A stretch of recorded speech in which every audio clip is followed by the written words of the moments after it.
is Student of the Community. In this series, you guys send me your clips through Instagram's direct messenger, and then I give you the best tips I can. That way, we can all learn from each other and become students of the entire tricking community. With that said, let's get started. Our first clip comes from Kai, and he sent us a video of him doing his box cutter. He says the landing is a little hard, and he wants to clean up the kick and speed up the twist.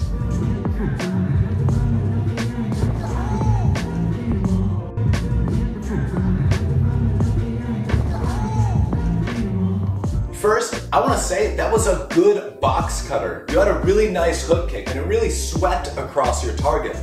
But I have one big tip for you, and that is focus on your arms. You did a good job of setting with your arms and pulling them in when you did the twist, but when you hook kick, pull your arms out and move them in opposition of your kicking leg.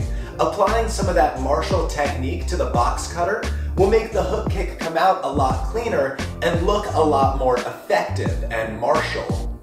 Our second clip comes from Josh, and he sent us a video of his scoot dub. He says it's too inverted and he doesn't have the flip he needs.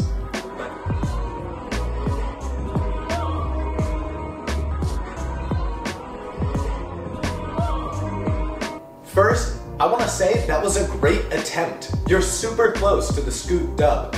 But I have one important tip for you, and that is set before you twist. When you do a scoot dub, you need to get that flipping momentum before you initiate your twist. So next time you try it, focus on the hollow body to arched body position change, jumping as hard as possible and getting that flipping momentum before you initiate your twist. You have a super fast twist, so I'm not worried about that. But you need to get more flip. And to do that, focus on your set and set before you twist. Our third clip comes from Paul, and he sent us a video of his touchdown rise.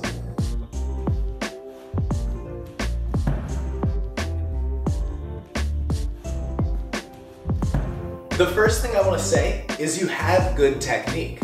When you do your touchdown rise, you're hitting all the right body positions. But I want you to focus on being smooth. The reason the touchdown rise is such an effective setup is that it carries your body and transfers all that momentum. Next time you do your touchdown rise, it'll be a little bit smoother if you have a larger range of motion. So when you reach that hand back, instead of reaching it back a little bit and jumping to it, arch your back and reach that hand towards the ground, pulling it back and really stretching your body. That's why I usually recommend working the Gumby so hard in tandem with the touchdown rise. The Gumby really stresses that flexibility and gets you used to that smooth motion. Our fourth clip is from Markel, and he sent us a video of his cart double full. He says he's not getting the height he needs, and because of that, it's inconsistent.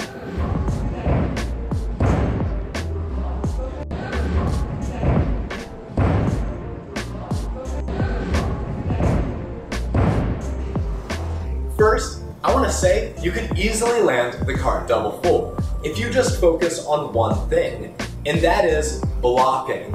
Blocking is taking a horizontal momentum and transferring it into vertical momentum by leaning counter to the horizontal momentum as you take off. When you did your hurdle step and cartwheel, you traveled a huge distance on the floor, and then when you did your double full, you also traveled a huge distance, keeping that horizontal momentum. Rather, the evidence of good blocking is that you travel on your setup, but then when you do the trick itself, you don't travel very much. You take that horizontal momentum and you convert it into vertical momentum. Next time you do your cartwheel, focus on leaning a little bit counter towards your horizontal momentum and blocking to get that vertical momentum. You could easily land the cart double full, just focus on your traveling and blocking. Our fourth clip comes from Itai, and he sent us a video of his cart triple full. He says he needs more power and more height.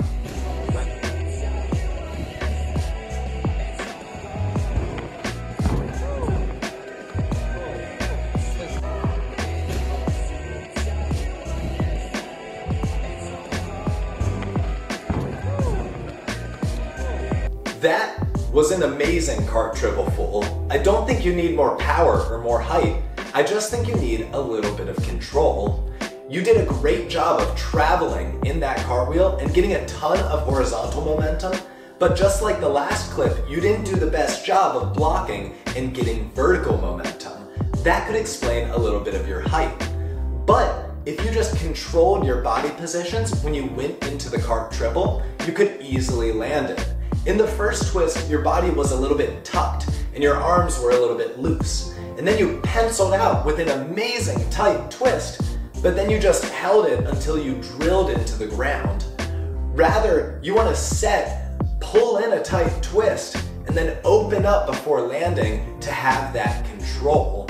You have plenty of power, and if you focused on your blocking, you could have even more height. All you need is a little bit of control.